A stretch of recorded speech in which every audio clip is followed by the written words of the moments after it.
Baik, sudah sempat saya jelaskan pada sesi tadi, karena kebetulan sesi pertama tertinggal, bahwa lompatan jauh tentu tidak dimaksudkan untuk meninggalkan perhatian kita pada kebutuhan dasar. Kita memberi perhatian pada masalah-masalah yang sangat serius di sini, dan saya kira selama ini juga kita bergumul baik pada posisi saya sebagai orang Jakarta maupun orang di daerah sini bergumul dengan persoalan-persoalan. Jarak dari Jakarta ke Larantuka sudah sangat dekat, dan sebagai politisi tentu jarak itu makin dekat selama ini.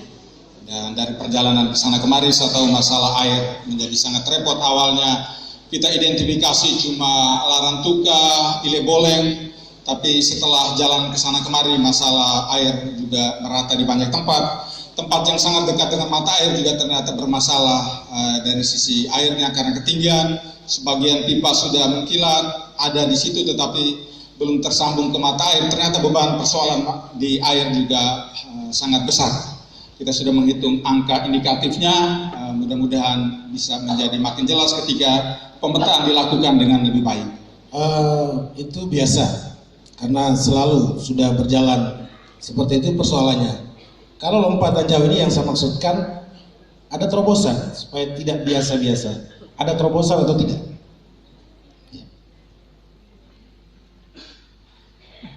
Terobosan dalam soal penanganan air misalnya, sejauh ini yang kita pikirkan adalah mendekatkan lembaga ke bawah. PDAM masuk kampung. Air tidak bisa kita anggap sebagai hal kebutuhan yang gratisan. Faktanya adalah bahwa kita sudah membeli di mana-mana dengan harga yang sangat mahal. Karena itu kita butuh pengelolaan secara lebih profesional. Air harus juga dibayar supaya ada uang untuk kembali.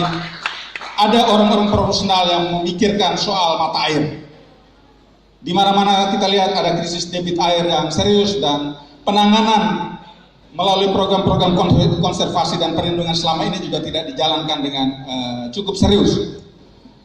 Kita belum memilih tanaman-tanaman yang punya kapasitas penyerapan air tinggi. Saya kira ini juga jadi soal. Intinya adalah bahwa ada terobosan di tingkat kelembagaan untuk mengatur supaya air benar-benar terjamin. Ada yang urus organisasinya di situ, tarik duitnya, lalu pada akhirnya ada orang juga yang memikirkan sumber mata air. Tentu tidak di semua tempat kita menjawab kebutuhan air ini dengan cara seperti itu. Di banyak tempat bahkan mereka sangat protes kalau kita berpikir dengan cara seperti itu. Ada sumur-sumur yang juga harus kita optimalkan, dan teknologi soal itu sangat berkembang. Provinsi melalui dana dekonsentrasi juga menangani banyak soal itu. Mudah-mudahan kita bisa menjawab itu dengan lebih pasti. Potensi kita di sumur bor juga ada. Yang mau saya katakan adalah bahwa terobosan kita terobosan di bidang kelembagaan. Ada lompatan jauh di situ. Saya tidak tahu di aspek-aspek lain sekalian. Baik, saya lanjut dulu. Terobosan itu ada konsekuensi anggaran.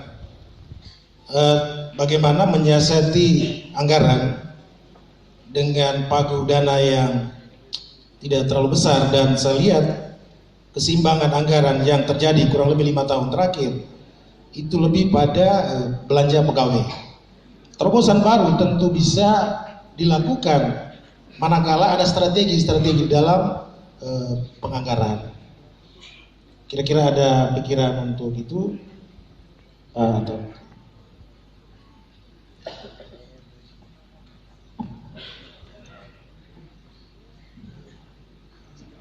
memang kita juga perlu beranjak ke Jakarta untuk mempertimbangkan hal ini, karena terakhir di APBNP juga artikulasi perhatian terhadap soal air juga kurang. Kita mengerti ini ada bias di Jakarta, di mana secara mayoritas barangkali persoalan air tidak terlalu serius di banyak daerah. Dan kalau kita periksa dana alokasi khusus, alokasinya di beberapa pos itu memang perhatian terhadap air kurang. Tapi oke lah, itu masalah Jakarta. Masalah kita untuk hampir semua program lompatan jauh adalah ruang fiskal kita. Seberapa besar sebetulnya ruang fiskal yang kita punyai di Flores Timur ini. Secara jujur harus kita katakan bahwa ruang itu tidak terlalu besar.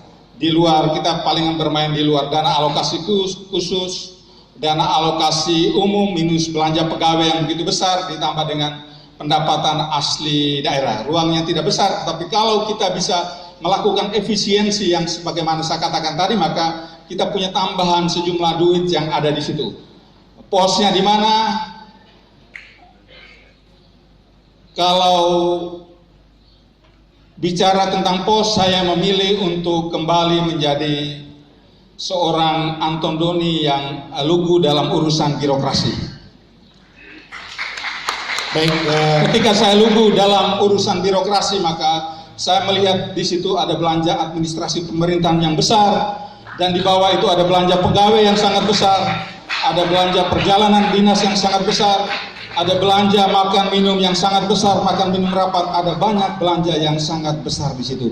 Saya tahu itu pasti ada kebutuhannya, tapi seberapa besar kebutuhan itu, barangkali kita juga harus berbesar diri, saling mengajak satu sama lain untuk mengatakan bahwa mari sama-sama kita lihat ini, apakah tidak terlalu besar untuk dialokasikan untuk kepentingan-kepentingan seperti itu, sementara banyak warga masyarakat kita masih rindu untuk dijawab persoalannya air, jalan, dan listrik. Saya kira ruang fiskal kita secara daerah ada di situ. Baik, terima kasih. Pertanyaan terakhir, banyak hal yang direncanakan.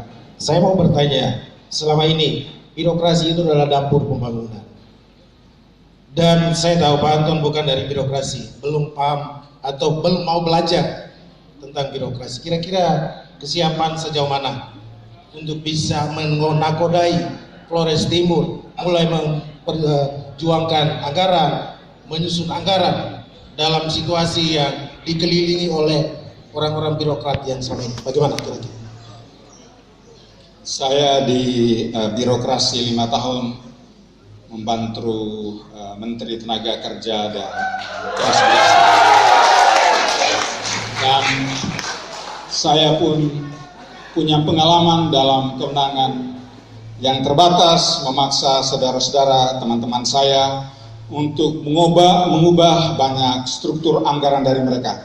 Saya panitia link and match, nomenklatur di tenaga kerja juga tidak ada, tapi saya paksa birokrasi untuk mengubah sampai ke situ.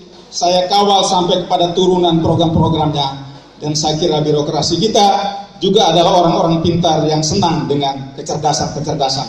Kalau kita mampu mengajak mereka dengan cara yang baik, maka mereka juga berubah. Dan saya kira teman-teman sampai hari ini juga masih senang dengan gagasan-gagasan perubahan, senang dengan program-program, dorongan-dorongan untuk mereformasi tata kelola pemerintah di tingkat kementerian. Mudah-mudahan pengalaman seperti itu ada gunanya. Terima kasih. Baik, terima kasih. Sudah hampir habis ya Pak, waktunya saya cukupkan saja. Sekarang giliran Pak